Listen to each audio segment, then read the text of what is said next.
Start with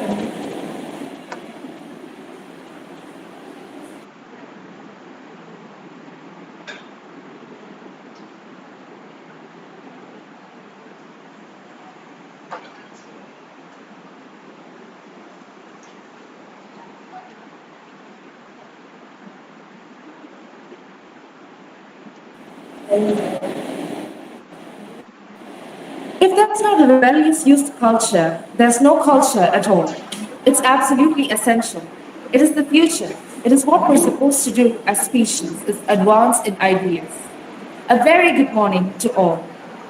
Today we've gathered here virtually to ventilate on the topic, Youth Subcultures, a discourse on confrontation and counterblasts. We have with us an eminent resource person to edify our knowledge on the same, Ms. Chaithanya Elsa Achankunju, Assistant Professor and Head, Thoma College for Women, Perumbavoor. Let's begin today's session with a silent prayer.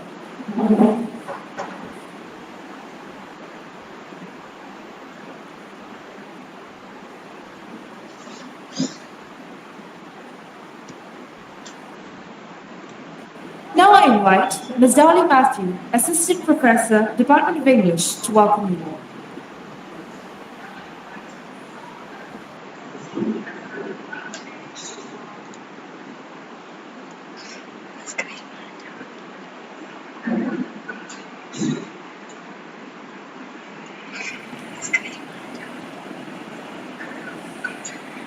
Good morning and hearty welcome to all the participants to the second day of the National Webinar Series, Translating Boundaries, Asian Culture and Body, conducted by Department of English, Second Heart College, Chalakudy, in collaboration with the IQAC of the college. Culture and subculture are two terms which have got interdisciplinary relevance, applying to history, sociology, literature, philosophy, and so forth. Subcultures speak the diversity and flexibility of cultures.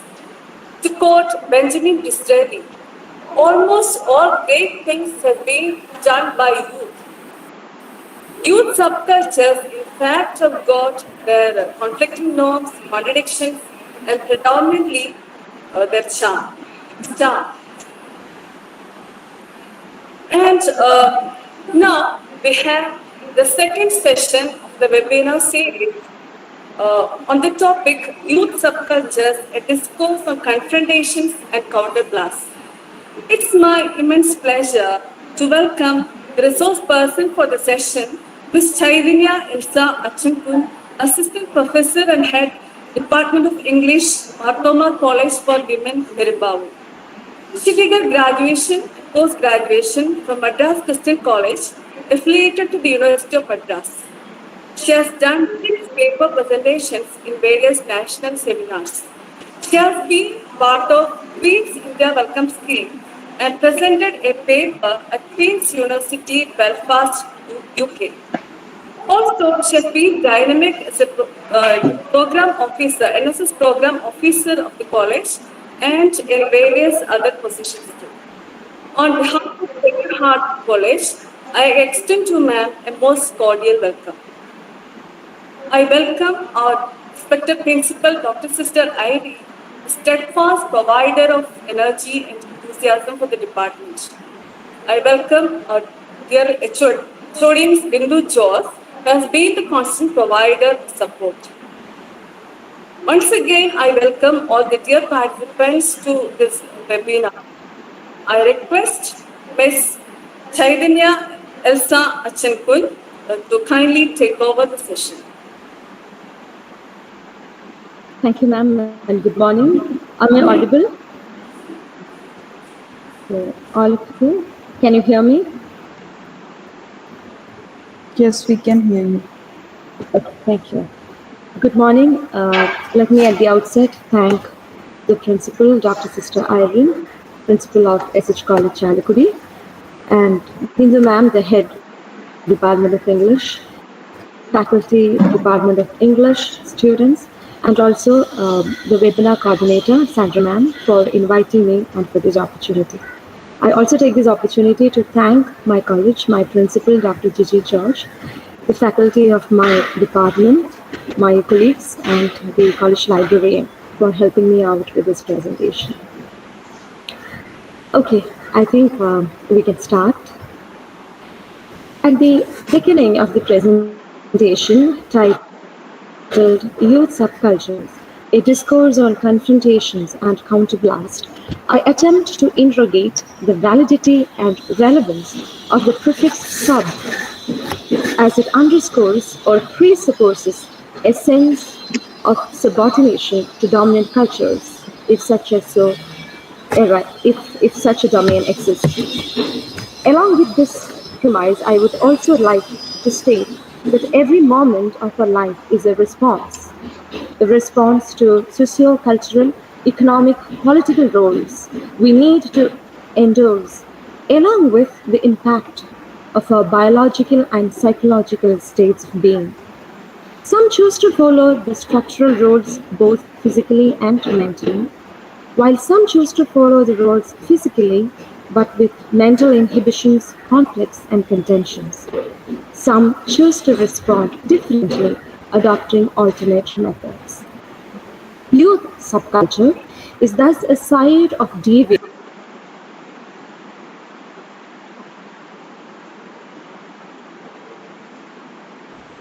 Excuse me, ma'am. Excuse me, ma'am, your microphone is muted.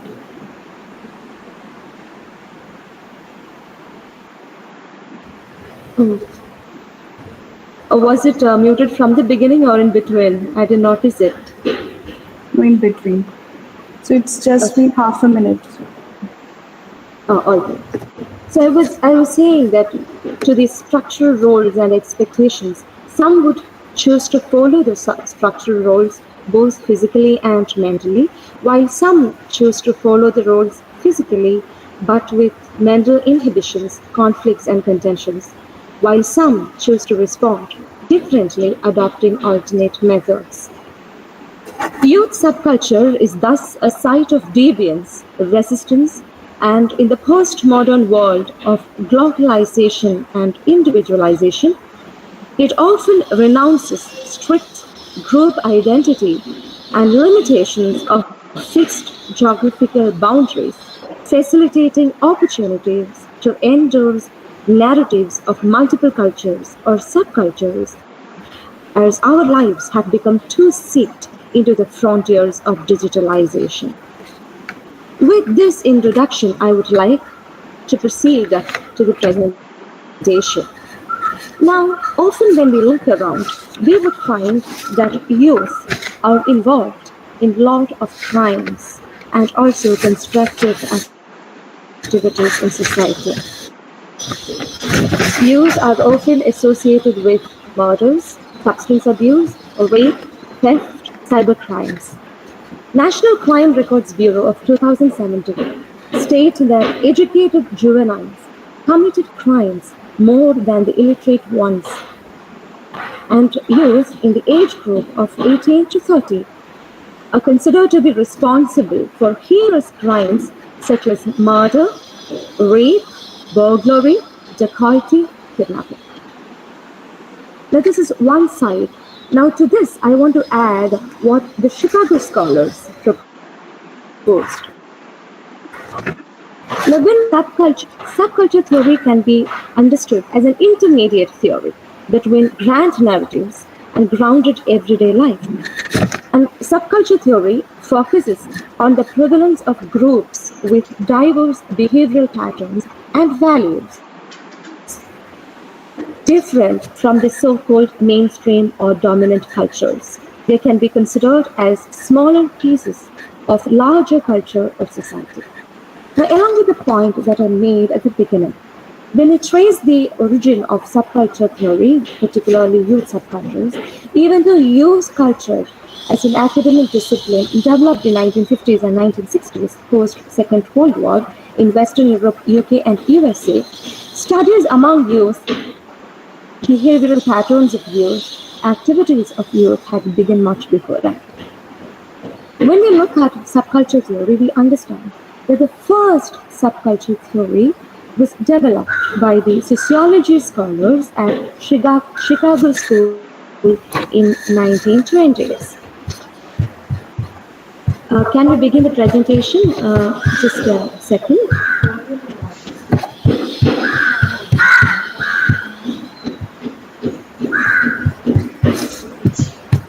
Please excuse me.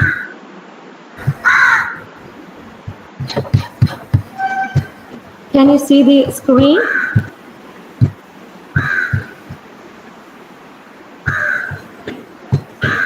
Hello? Yes, ma'am. Can you see the screen? Yes, yes, yes. Ma'am, can you raise your voice a little bit? The volume's low.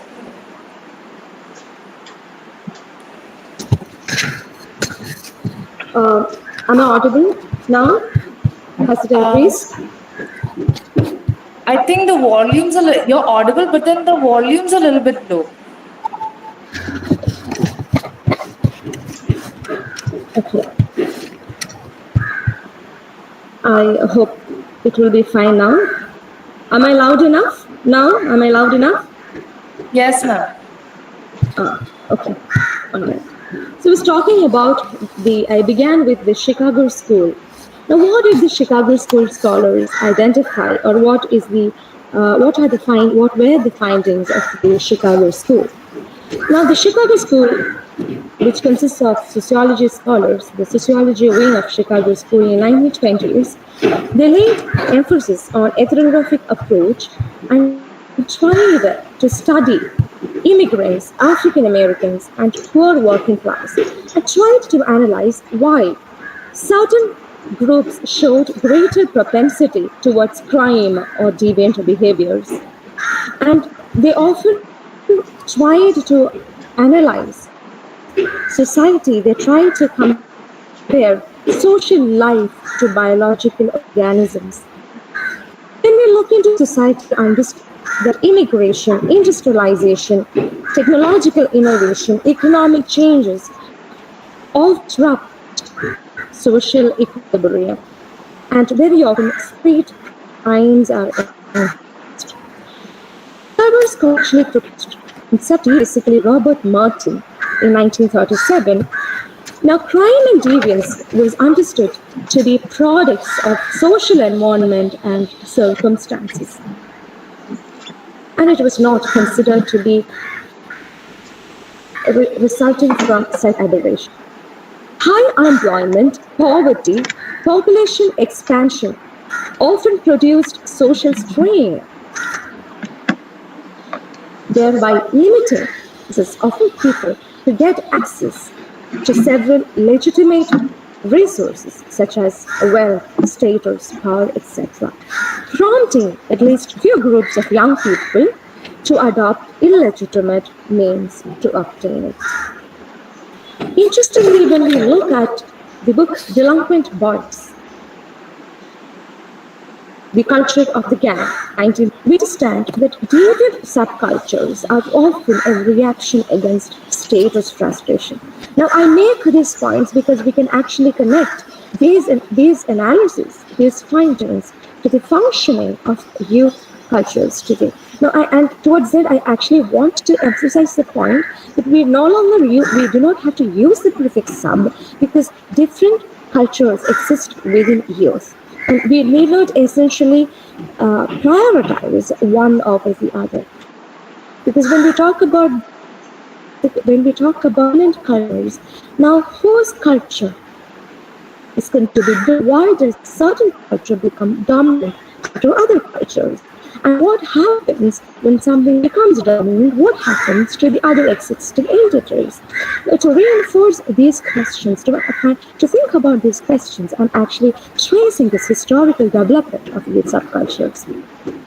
Now, with the Chicago School in 1920s, 1930s, etc., later we have an interesting finding by Howard Baker. Howard Baker actually says that acts and people are not inherently deviant, but they become deviant only when people label them so. The labeling theory proposed by Howard Baker in 1963. Now he says, as I told you, that acts and people are deviant only when people label them so. So deviance was perceived as a social phenomenon, as a response. It was considered as a social response to subcultures, how society responded to subcultures, and the way in which subcultures were viewed by authorities, that is, politicians, parents, religious leaders, law enforcement bodies, school administrators, etc., influenced how subcultures viewed themselves. In 1960s and 1970s, of course, we have heard about hippies who got countercultures. Countercultures tried to reject the dominant culture. They tried to oppose the dominant culture. They wanted to change the behaviors. 19s and 1990s, with the concept of culture. Subculture firmly got extinct. But subcultures were not after the 70s America. Now, when this concept of subculture slowed down in USA in 1960s and 1970s, with the passing of hippies, we find a radically different approach towards subcultures developing in the United Kingdom. And what was that? That is the second premise that that I want to introduce to you. Some of you would not. While Chicago School talked about crime and poverty as products of social formation, as deviance, as products of psychological aberrations, contributing the reasons to social environment, Center for Contemporary Cultural Studies, CCCS, in University of Birmingham in UK, said something else. Now, in 1960s and 1970s, in CCCS, Center for Contemporary Cultural Studies, a group of scholars, primarily social science and humanities scholars, they analyzed and studied British youth subcultures post-Second World War period. In an attempt to explain the emergence of youth subcultures in post-Second World War Britain, Center for Contemporary Cultural Studies, CCCS, adopted neo-Marxian approach to class and power, and they presented subcultural participation as a form of resistance that reflected class struggles. We are very much aware about the capitalist society in which we live. We live in a capitalist society, we live in a neoliberal society, in a neo-imperialist society. And one of the important aspects that we need to bear in mind in a capitalist society, that it is not just economic exploitation or economic domination that exists, but a capitalist society dominates workers through cultural hegemony. We have culturally diverse groups living in the world, in countries, but certain dominant groups exert their customs and common sense through power, through ideology, but primarily through consensus, achieving consensus and achieving increment, permission from diverse cultural groups. The customs and common sense of certain groups become important, become dominant. The ideas of ruling class come to be seen as the norm and perceived to benefit everyone, whilst only really benefiting the ruling class. That is actually the state of a capitalist society. Now, this is visible in the economic aspect of society, in the political, in the cultural, in the social aspects of society. This concept of cultural hegemony, political hegemony, cultural hegemony, economic hegemony. Okay. Now, when Center for Contemporary Cultural Studies studied this particular aspect, the British youth subcultures, they tried to present the need to understand British youth subcultures as an attempt to differentiate or separate themselves both from Paris working class culture and also from the dominant bourgeois culture. So these working class youth subcultures were actually a response to the parent working class culture, which includes family life, alcoholism, day jobs, unemployment, and the dominant bourgeois culture of homemakers, police, voices, and teachers. Now, with this piece firmly bounded, semiotic analysis of style, SNCS postulated that subcultures appropriated and inverted cultural meanings through consumption of clothing, music, and various leisure commodities. Leisure spaces. Now, leisure is an distinct concept which we have to ponder again when we talk about subcultures. Now, there would be leisure spaces out in the society. In colleges, there could be stone benches, there could be certain tree shades, there could be certain corners, there could be love corners, there could be certain corridors where the young people can exercise their thoughts, their ideas, their emotions, quite away from the surveillance, the gaze of the authority. But when certain people come to power in institutions, they focus on curtailing freedom. They actually limit the access of young people to those areas, and they try to bring it under their control. There are curfews introduced in society to prevent movement of young people. So leisure spaces were fairly free of dominant cultural forces, and chances for subcultural expressions to appear were more likely. Style emerged significant in leisure spaces through dress, music, ritual, and art. Now, I want here to emphasize on a comparison between roads and markers. Are there interruptions in between?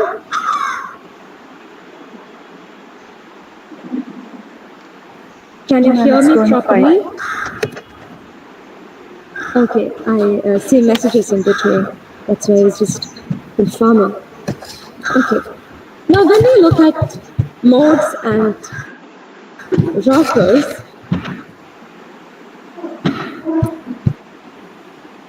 can you see it? The modes are on screen.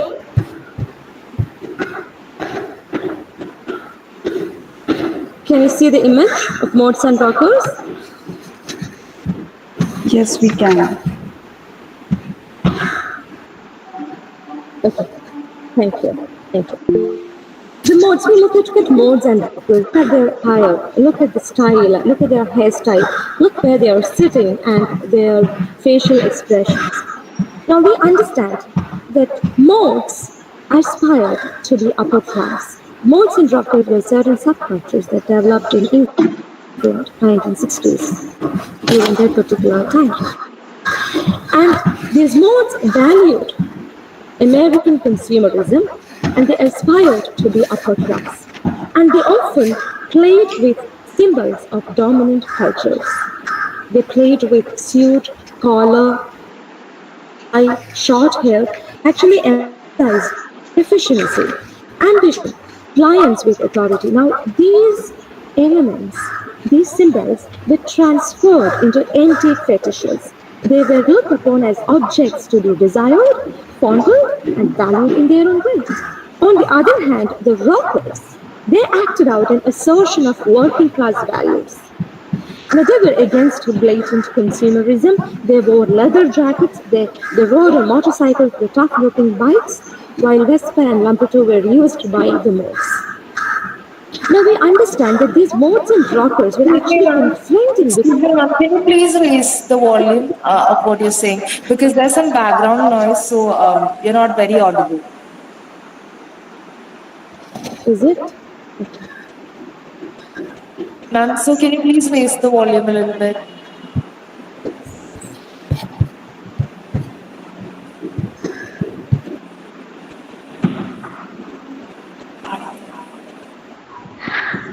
Am I audible now? Ma'am, you are audible, but there's echo.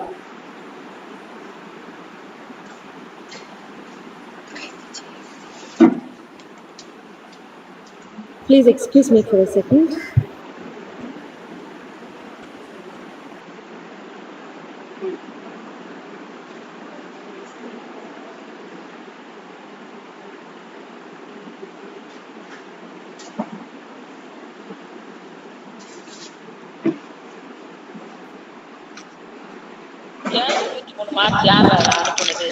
ஒரு register number இருக்கு ஏன் சொல்றீங்க Fine now? Is it fine now?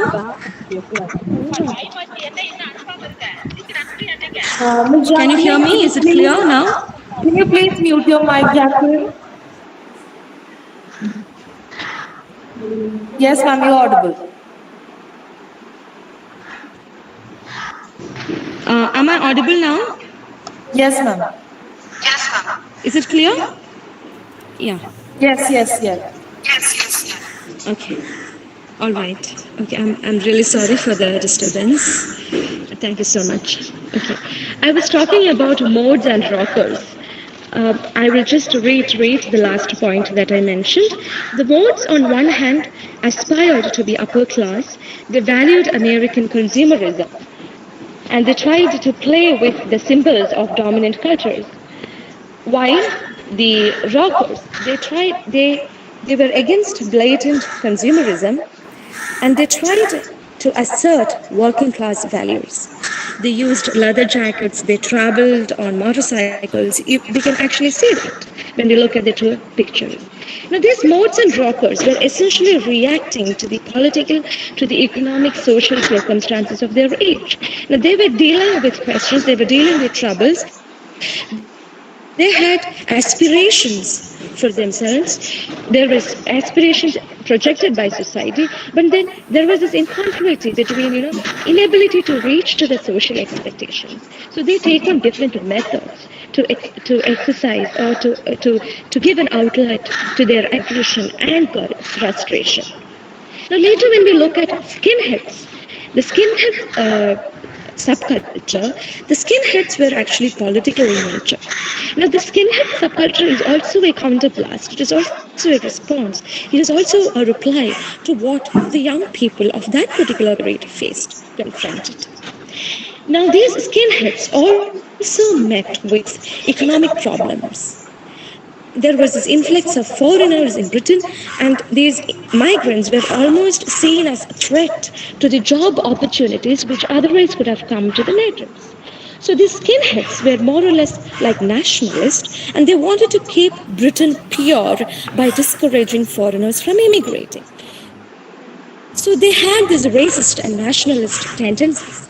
Now, if you look at the countries across the world, we understand the policies, national policies, or policies of different countries to restrict migration of foreigners to their country, and also lay off and send in people, foreigners, back to their country, trying to take natives in their own countries to the labor market, to provide access for them to the labor market. So from skinheads, we actually find punks coming, and we find punks in India too. Okay. Now this punks separated from skinheads in mid-1970s, and they were against nationalism, they were against establishment, they were against religion, they were against institutions. So they were fundamentally anti-establishment, anti-religious, anti-institutional, anti-racist. And when we look at punks, if you look at the image, you would find out safety pins. Bricolage, something that was used for a particular purpose before is reused. An object known for one purpose is transformed and used into something new. So we find safety pins becoming earrings, where they're actually trying to defy the norm and celebrate innovation. That is what the punks did. They were based on doing the complete opposite of every acceptable thing they could think of. And this was again a reaction against dwindling economy and bleak future. Now we have seen a lot of do-it-yourself DIY projects in YouTube. We would find a lot of people involved in do-it-yourself. And punk, this was actually an aspect of punk subculture, DIY. And when we look at hardcore, on the other hand, which is again a response to social issues which we find in America, we would find hardcore in using threats, name-calling, plain ugly words in their music. Okay, now these are certain.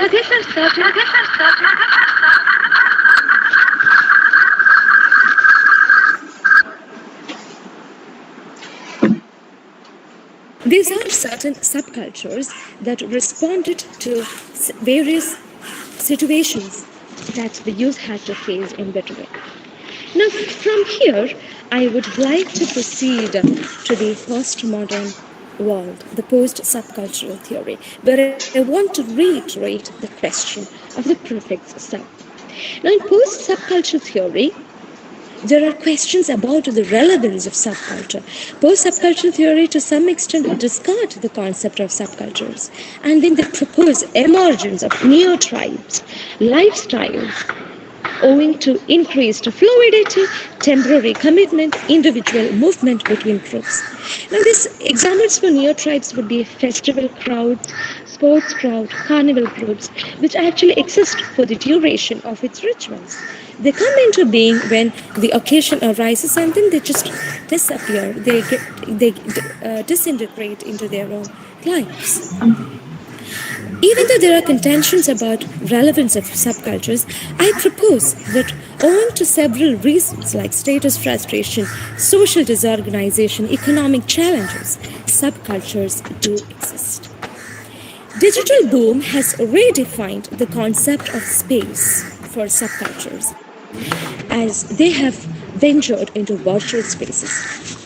From local space, which refer to specific geographical areas where face-to-face interaction between subcultures take place, to translocal spaces where local scenes are connected through shared subcultural values, styles, practices, music, particularly through music festivals, consumer styles, zines, social media, etc., there is a movement to virtual space. Virtual space where computer-mediated, internet-aided communities are created. Facebook, Twitter, Instagram, MySpace, YouTube, Spotify, Pinterest, Tumblr offer ways for youth cultures to stay connected. Now, earlier when you had to be present to watch stage performances, today YouTube provides access to live performances. Online zines enable us to read interviews easily. Music of various bands can be downloaded from their websites. And to a great extent, government restrictions can also be circumvented. Now, why are youth attracted to digital friends? Now, when you look at youth today is the greatest consumer of social media. And unlike the post-figurative culture, where parents, with their wisdom and life experience,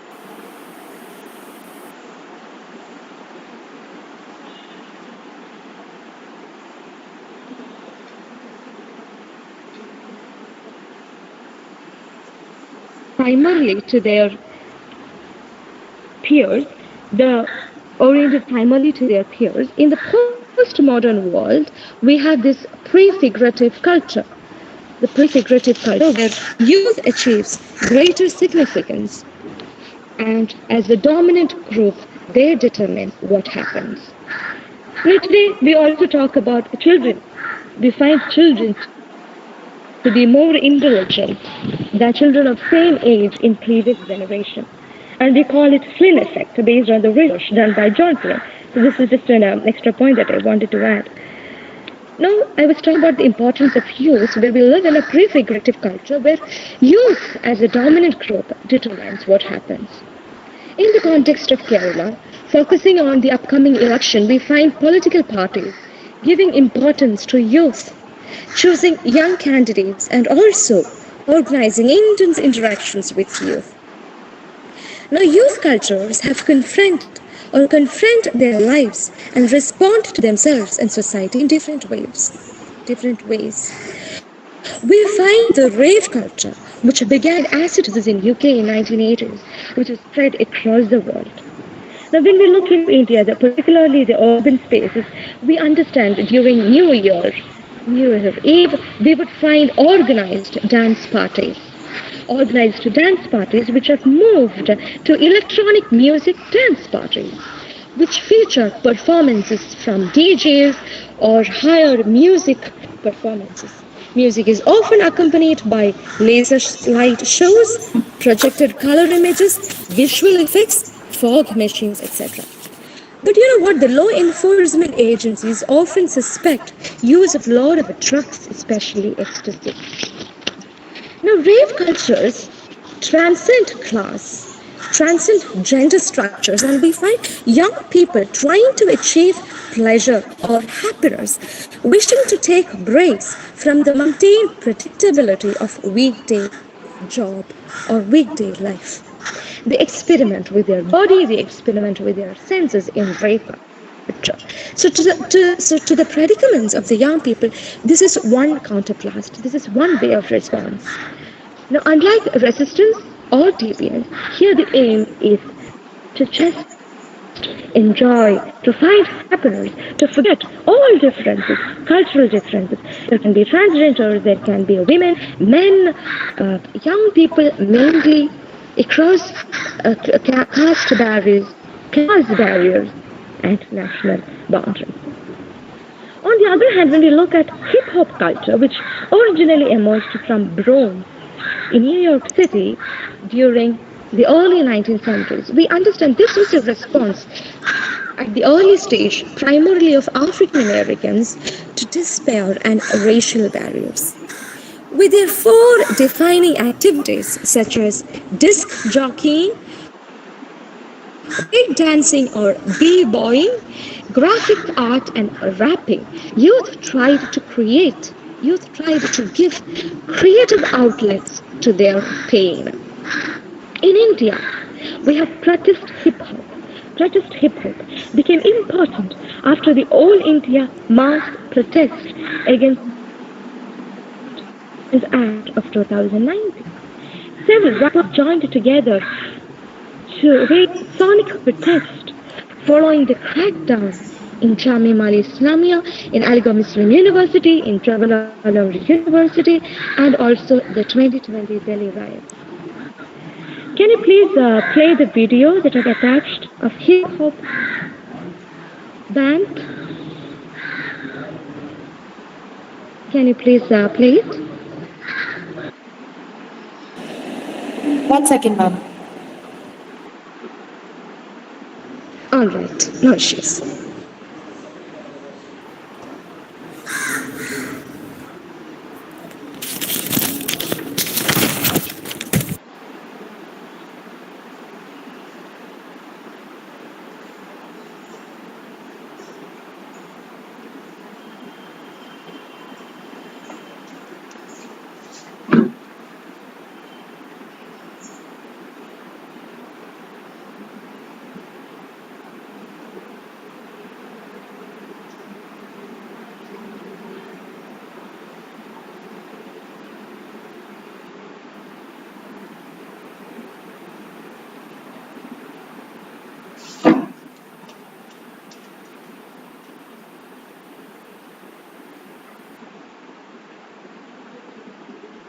There should be sound also.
Okay, so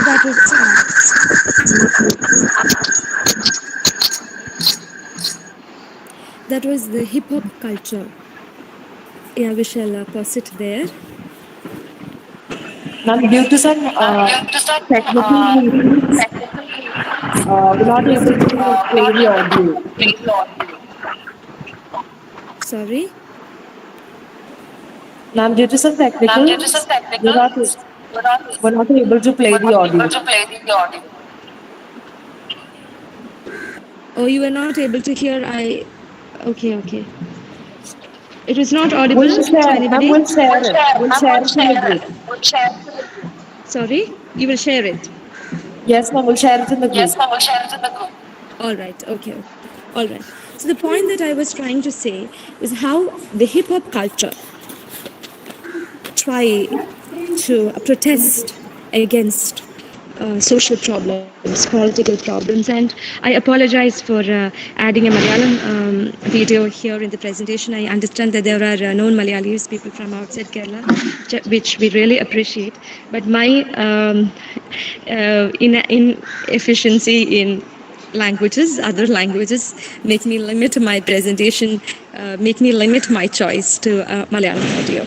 But primarily this audio is actually questioning as I told you, the protest that happened in various central universities in the country, and also the Citizenship Amendment Act.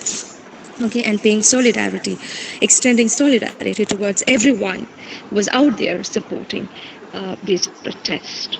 Okay, so this is another way of a protest culture, subculture, where youth is responding to the problems that they face. On the other hand, we also see how anime and manga, anime is actually any animated film and manga is any printed cartoon, which developed in the art-oriented culture of Japan. How these achieved global popularity. The anime is one of the fastest growing cultures across the world, and it helps people to explore individualism and live out fantasy. When the cult Japanese film Crow's Zero was released, which was a series about teenage delinquents, now this captivated and mesmerized the teens and preteens in Nagaland, and Nagaland Anime Jungles was formed, and they organized the first cosplay event in 2014.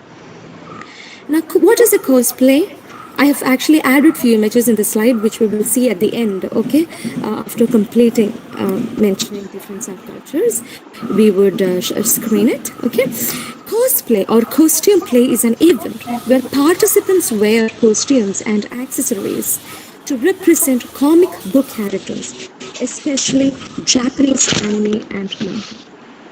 Now, these offer people to exercise their creative self, often help to exercise their fantasy and to project their alter ego. Now, these subcultures actually allow youth to explore themselves, as youth are primarily interested in developing an identity, learning about intimacy, relationships, and discovering their sexuality. In the globalized world where, I quote, people, information, money, and technology flow around the globe in a rather chaotic set of disjunctive circuits that somehow bring all of us together, youth is generally considered to be the diligent consumer of the global. On the one hand, we try to be special through style with the help of consumerism, while on the other hand, subcultures like normcom, which is actually a portmanteau term which involves normal and hardcore, intends to find liberation in being nothing special. It is a unisex style and a reaction or a response to fashion oversaturation. We also find expression of hypermasculinity, adventurous spirit of youth, where young people dance to rock music in a violent manner, deliberately colliding with dancers, and also crowd surfing, where individuals lie flat on the heads of audiences at a rock concert, having jumped off the stage. Now, these are all counterblasts, they are all responses. And in these ways, very often the adult community are very judgmental. They quickly come to conclusions based on their prejudices, biases, again based on their understanding about the world, their experience. What essentially are young people trying to tell, trying to say, trying to convey? Sometimes, they simply try to irritate. When I was talking about punks, I said anti-establishment and religious, but you would find them wearing cross. You would find them using swastikas or symbols of Nazi regime. Now, that is actually resisting, that is questioning, challenging, to provoke the adult community. Now, we also find young people responding to adventurous spirit through parkour. There are applications for parkour training and fitness, and the Chalakudy finds excitement, pleasure through such activities of jumping over obstacles. Now, this also serves as a creative outlet for their anger, frustration, insecurities, etc. Now, there are certain young people unafraid to explore the dark side of human nature, which are usually masked for the sake of human acceptance. They venture into vampire mania, which become popular with the Twilight novels by Stephen Meyer and the seductive vampire character of Edward Cullen, who even became a teen idol and made vampires cool. We have the otherkin subculture, primarily an internet-based subculture, which comprises of people who believe they are not human beings, but ethereal beings such as vampires, ghosts, elves, and even demons. We also find young people responding to moral policing and to ban on public display of emotions through protest campaigns such as Kiss of Love, which became popular through media. Now, here I want to emphasize on the role of media. In 1960s, there were conflicts between modes and rockers, and then the media projected them as, evils, a threat to the...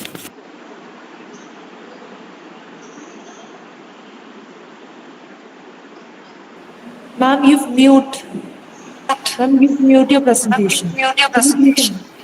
Sorry. Now, as a result of the conflict between modes and rockers in 1960s, and the way in which media tried to project them as a threat to the society of Britain, media projected conflicts between modes and rockers as of disastrous proportions. They were presented as internal enemies in UK, who would bring about disintegration of a nation's character. Right? And Stanley Cohen even examined the media coverage of riots in 1960s, and he developed the term moral panic. He developed that in his work Fog Devils and Moral Panics in 1972 to show how subcultures are projected as fog devils and they are blamed responsible for social ills. Now, at the time of gay pride marches or Kiss of Love, particularly Kiss of Love, media talked a lot about this, and to the level of creating moral panic in society, and they were showcased as threats to moral culture of society. Very often media plays a very important role in creating, in transmitting, in redefining subcultures, and then the way in which they project subcultures could be very different from even the original intentions, purpose of the subcultures. Now, we also have the youth responding to the transgenders. There was this gay pride march which brought to limelight the transgenders. There were slut walks which called for putting an end to rape culture, victim blaming, and slut shaming. In all these ways, primarily through different cultural forms, I'm deliberately not saying subcultures, but different cultural forms based on what they see around in the world, based on the pressures they experience, based on the influences they have, adding to the dopamine, adrenaline effects of their biology and psychological functions, we understand that the young youth culture respond to social issues, political issues, economic issues, cultural issues in different ways. And then when we talk about the very presence of youth subculture, how can I not talk about the Korean subculture? We find the development of Korean music with the emergence of Korean music, Korean popular music, K-pop, music that is meant for fun and meant for joy and happiness. We find the global community, particularly of youth, finding expression of their self, finding encouragement, motivation, inspiration to conquer their fears, and the call to love oneself particularly through the music of BTS. We find status uploads, we find the sharing of BTS music shows, and it has brought spaces together, subcultures together, from local spaces to translocal spaces to virtual spaces. And in the digital front, this digital front has enabled youth to find out ways to confront their issues. Because digital platforms offer exposure to multiple ways in which people can handle similar situations. And they offer them choices from which they can choose solutions or create or generate solutions for others. On one hand, when street corners, dance halls, open roads, weekend holiday sports were spaces for subcultures, we understand that these areas were actually under public gaze. There is surveillance, there is authority, moral policing, who try to keep social code under control. And these areas are often under the gaze of the adult, of the public, of the law.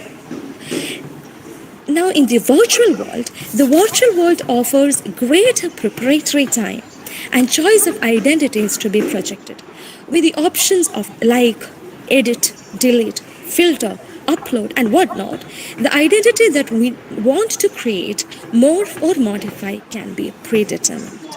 Digital media thus enable particularly the youth to project specific identities at specific media, masking, hiding, negating, leaving unperturbed the remaining identities. Because it is during the time of youth that we ask this question, who am I? We ask questions about identity. To reiterate the point made at the start of the presentation, some choose to conform, some resist, some deviate, some search for alternate methods, some just don't bother about issues that are around them. In virtual spaces, the physically dispersed people create shared identity and culture. Youth cultures, not subcultures, cultures, because every person is important, every culture is important. Youth, and nobody can actually exert one culture over the other using hegemony or power. Now, youth cultures continue, and as age and its characteristics keep changing, cultures will originate, transform, disappear, become extinct, and reappear in different forms. And hereby I conclude the presentation, but I would like you to go through the slides. I hope you have seen the pictures of different subcultures. I would like to conclude with the last slide to ponder. There are a few questions that I've written on the screen. Please pin it. I would like all of you to read it. Thereby, I conclude my presentation. Thank you very much.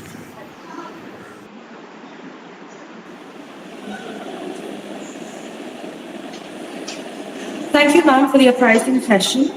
We've come to the conclusion of today's session. So the participants, if you have any queries, you may post it either in the chat box of the Google Meet or in the comment section of the YouTube Live. So you can ask your questions now.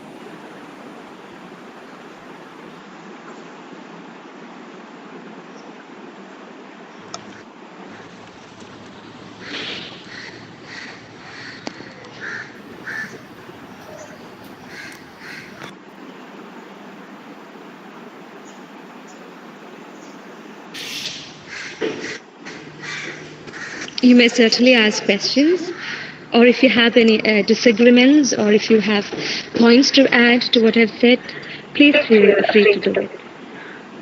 It is a takeaway for both of us.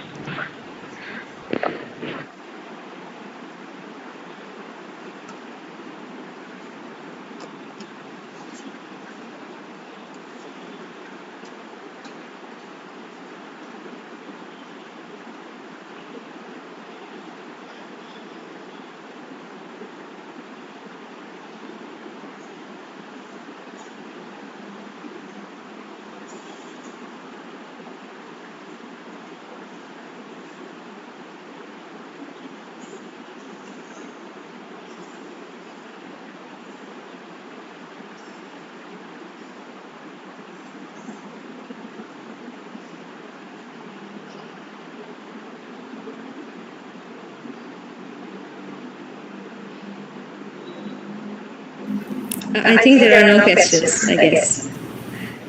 Ma'am, Thank I you. got a question here.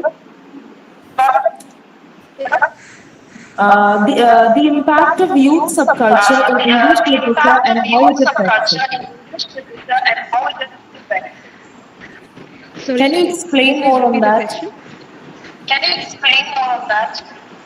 No, I didn't hear properly. Can you please repeat the question? Okay, ma'am, sure. The impact of youth subculture in English literature and how it affects it. Impact of youth subculture on what? On English literature. Okay, okay, English literature. And then can you finish the And question? how it affects the literature. Youth subcultures actually give different viewpoints towards life. Now, literature being primarily focused on life, we believe on mimesis, but there is also anti-mimesis, where life imitates art. Now, when you come into literature, we would find, as I told you, anime, manga, we have cartoons, we have films, and in books, graphics and cartoon characters in books, where we have these games such as Pokemon, and then books based on, as I told you, the Japanese anime manga characters, and then of course we have books that are aimed towards young people with pictures, graphics, where the characters are young people. Okay, so in that way, the voices of youth are given greater importance. The voices of youth are heard. And of course, popular culture, when we look into popular culture, which are, of course, under research and under study, and which are not usually brought to the academia for intense study, it is still popular culture and mainstream culture. We would find books in popular culture about youth. And I told you about zines, fanzines, ZINERs. We've got e-zines. Actually, zines were books, write-ups about subcultures, where the information about subcultures were distributed through homemade collections of subcultural news, the inside accounts, first-person opinions, and they're produced in papers. So today we have e-zines, we've got electronic literature, we've got this concept of virtual reality also coming up. And in electronic literature, we have got transmission of e-zines, which can be considered as part of literature itself, where news about subcultures, collection of news about subcultures, their first-person experiences, their insider accounts are circulated. Okay. And of course, there would be a lot of books related to youth subcultures, which I am yet to explore. I can just add that there are certainly books which question about subcultures. We have questions of transgenders, books that deal with transgenders. We of course have, see, when you talk about subcultures, I would like to add a point that the CCCS or Chicago School, the early time of subcultural study, actually subcultural study was mainly patriarchal. And with the emergence of teeny book culture and bedroom cultures in 1980s, stress was given to the role of women in subculture. So bedroom literature, magazines oriented for youth, and a lot of magazines for youth actually give us idea about subcultures. And then Youth Today is another online magazine. There are several applications, magazines online, which give us information about subcultural life. That's a little bit of information that I have as an answer to the question. Okay, thank you, ma'am. We have another question. These are the questions from our postgraduate department. Another question. How does the cultural difference in the first world countries influence the third world country youth?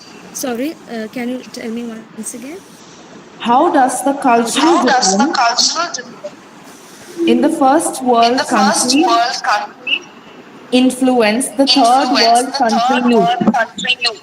How does the culture of the first world country influence the third world country? Is it? Yes.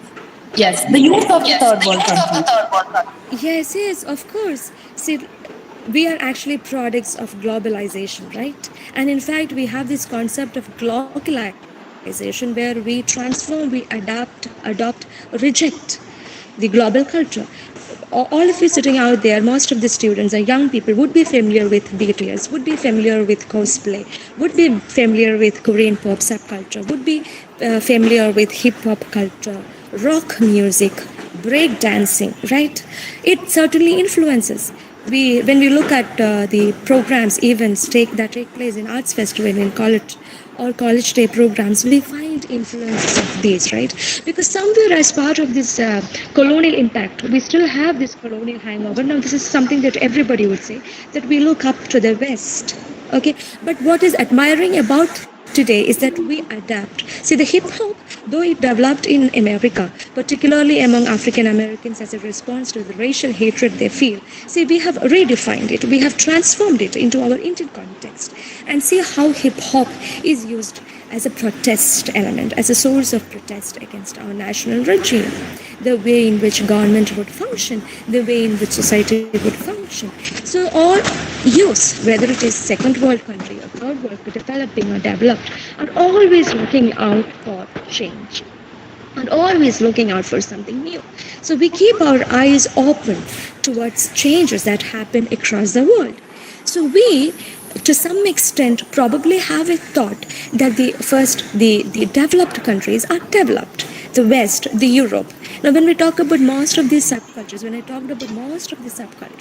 you must have understood that we trace the cultures to the West, to the UK or USA. The way in which Indian society functions, take for example India, our value system, the parental control that is exerted, the role that religion play, the value system that we impose in India is different from the cultural setup of the West.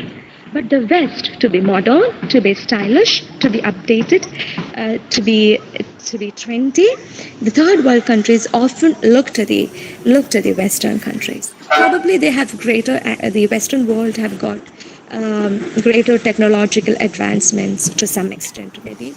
Now there are changes that happen. Okay, and particularly through digital media, we have access to this. As I told you, in virtual spaces, we can download, we can see. We have not attended a live performance of BTS. We've not traveled to Japan. We've not probably traveled to any other place. In fact, in Delhi, the picture that I've taken, of course, is from Delhi. So that shows the influence. Now, we are influenced by cartoon characters. Now, these, the young in the third world country, I do not think there is any difference in that case. Everyone, irrespective of young or old, I would say particularly the young, are more risk-taking, are looking for novel idea. They are more flexible. They want to have changes, adopt changes. We do mix and match, right? So certainly it influences, and as a result of globalization, we have no escape. It has facilitated greater access, and we have developed, we have adopted, we have rejected few, we have transferred.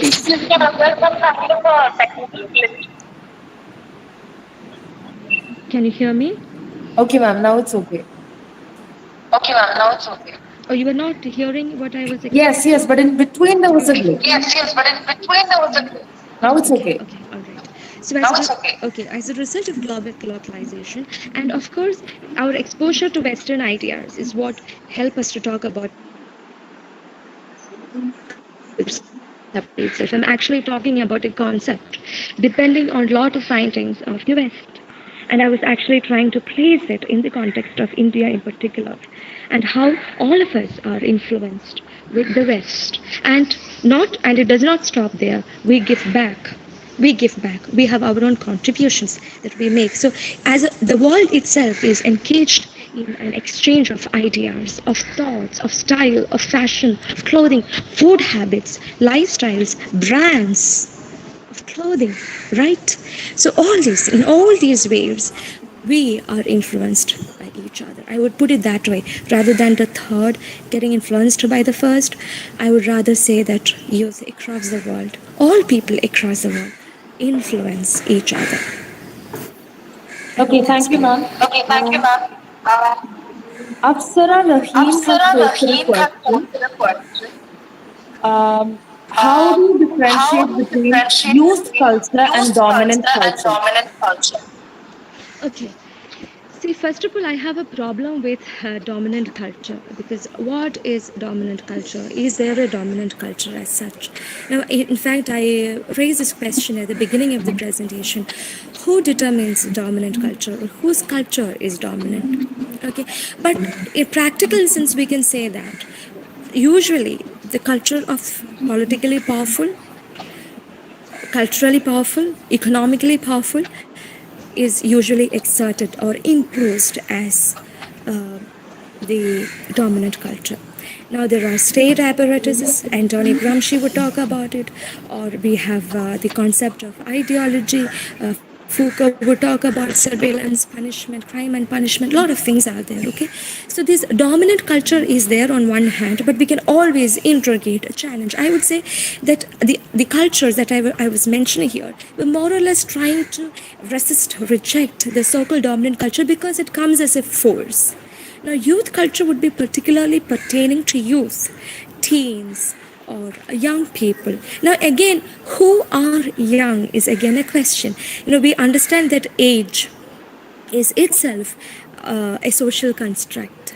Now, when you look at the development of youth, we understand that in the earlier society, through rites of passages, they did not have adolescent or the so-called period of teenage in between. Through various rites of passage, children moved directly to the adult world. Okay, so the age itself keeps constantly changing. If you look at Romans, 30 to 45 was considered to be the age of youth. Greeks would look at 17 to 30 as the age of youth. Now, it was in 1950s we began to look at youth as a transitory phase from childhood to adulthood. And again, age keeps changing. Is it the biological period, or is it a biological framework, or it is a cultural or social construct? So for us to understand on a very basic level, I would say youth culture is culture that is pertaining to young people. Now, it is not unified, it is not homogeneous, it is not simple. Dominant cultures are of course different. It differs based on nations, communities, social groups. Okay, what is dominant in my culture? Now, I can give explanation for dominant culture as a woman. The dominant culture, maybe expectations of me as a woman, as a teacher, or as a mother, or living in Kerala, or living in this particular part of Kerala. You understand, and generally people of my age, there could be certain dominant cultures. And youth culture, and it could be dealing with a lot of things, as I told you, age, social life, etc., political life, economic life. Youth culture would again deal with experiences that spread out through these areas, but confining to the young people. And I would like to add a point. Now, in this COVID pandemic situation, where a lot of young people are working from home, we actually redefine the concept of work from home, which is again essentially part of youth culture of today. We have redefined workspace. In fact, our work from home system has developed in such a way that the working space extends to every single room of our house. Right? Earlier, we used to travel from our home to another place. So there, you were supposed to leave your work in the office and take up house or home affairs at home. Okay, but today, particularly with youth, young people, where is this difference between home and work? I'm just adding, as thoughts were coming into my mind. I hope it would help at least a few of you who are thinking along with me. So we have this definition of youth space, and hence there is this greater intensity aspiration for newer space, for different space to take leisure. So leisure is more important today with our confinements in the domestic space, where we have redefined domestic space, the importance, the significance, the role of domestic space, and where I would say every single every single space, every single stride of ours have actually taken up work. Okay, so I hope you will be able to pick up ideas from dominant culture and youth culture from what I've explained here. Yes, ma'am. And there's one more question, the answer to which you've already mentioned, but then I'm just read it aloud so you can add any further comments to that. So the question is, how has the culture of introducing vampirism in literature brought a good opening in the field of literature? Or is culture of introducing vampireship in literature? Is it? Yes, yes. Brought a good opening in the field of literature. See, vampireship or witches. See, when we study Saint John of Bernard Shaw, we would find how Saint John was actually burnt at stake, calling her a witch. Now, when we study Crucible, another important American play, we would find how again women were actually accused as witches and then they were hanged. But while I was reading Vampire Mania and with this Twilight series, it actually does not begin with Twilight. We of course have the Dracula, which all of you may be familiar with. It actually dates back to 1897 Dracula of Bram Stoker. And then we have later Anne Rice's The Vampire Chronicles. And in recent years, we have these Twilight novels. Now, these novels, these works, particularly today with the Twilight novels being converted into movies and with its huge popularity, we can actually see how this witch or vampire are getting redefined. And it actually throws a light to the darker side of human beings. So vampire, when it becomes a topic of literature, when it becomes a topic of art, of music, of film, you understand that we are actually stripping away the stereotypes about vampires, about witches, about the other side. You understand? So that is very important. It actually brings vampires to the limelight. We are no longer it may be to some extent no longer as threat and vampire again as a symbol. Now we have to understand that youth subcultures are basically often symbolic, unlike countercultures and social movements which take into political act, protest, trying to bring down or trying to initiate change. These subcultures are often symbolic through dress, then argot, that is the argot, that is the ARGO in the slang that we use. These are the methods, the symbols that we use in subcultures. So vampireship in literature will rip apart the stereotypes about vampires and it almost become a symbol for the darker side of human beings. And it gives us an opportunity to put it out there, to exhibit it, to understand it, to make a clinical study of our own darker sides. Okay. I think that's it. If there are any further questions, I think time is already up. If there are questions, you can definitely mail it to me and I will send replies to that. Is that fine? I think okay, thank you, ma'am. Okay, thank you, ma'am. And I really apologize for all the technical problems that occurred in between. Ma'am, I would like to just add another thing. The feedback forms are available. You can avail it, the participants can avail it either through the Google Meet chat or the YouTube live comment section. It is also available in the WhatsApp group. Okay. So gratitude is a powerful catalyst for happiness. It is a spark that lights a fire of joy in your soul. So now I invite Ms. Anju Rose Anjo, Assistant Professor on Contract, Department of English, to express a few words of gratitude.